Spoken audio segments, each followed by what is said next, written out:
તો વિઝા કૌભાંડ અંગે પણ મોટા ખુલાસા થઈ રહ્યા છે. એજન્ટોની જુદી જુદી મોડસ ઓપરેન્ડી સામે આવી રહી છે.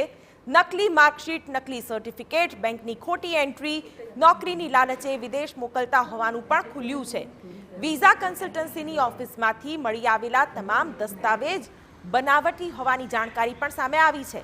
ત્યારે આઉટસોર્સ ઇન્ડિયા નામની ઓફિસ ખુલી હતી અને ત્યારે છેતરપિંડીનો પણ અહીં ગોરખ ધંધો ચાલતો હતો. સીઆઈડી ક્રાઇમે અત્યાર સુધી કુલ 5 ફરિયાદ નોંધી છે.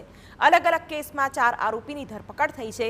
મુખ્ય સૂત્રધારને પકડવા સીઆઈડી ક્રાઇમે તપાસ શરૂ કરી છે. અમદાવાદમાં વધુ એક વિઝા કન્સલ્ટન્સીના માલિક વિરુદ્ધ સીઆઈડી ક્રાઇમમાં ફરિયાદ નોંધાઈ છે. વિજય 4 રસ્તા પાસે આવેલ લક્ષ્મી ઓવરસીઝના સંચાલક સામે ફરિયાદ થઈ છે.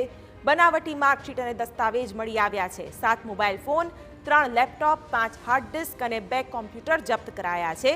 સ્ટુડન્ટ વિઝા માટે પ્રમાણપત્રોમાં છેડછાડ કરતા હોવાનું પણ સામે આવ્યું છે. યુનિવર્સિટીના ફોલ્સ ડોક્યુમેન્ટ બનાવેલા છે. અમુક જગ્યા જે છે બેંક સ્ટેટમેન્ટ્સ ખોટા બનાવેલા છે. અમુક જગ્યા 12ના, અમુક જગ્યા 10ના બોર્ડ સર્ટિફિકેટ્સ. જે ભોગ બનનાર છે એ 10 ફેલ છે, આમાં 10 પાસ બતાવેલું છે. પછી 12નું સર્ટિફિકેટ બતાવેલું છે, પછી ગ્રેજ્યુએશનનું બતાવેલું છે.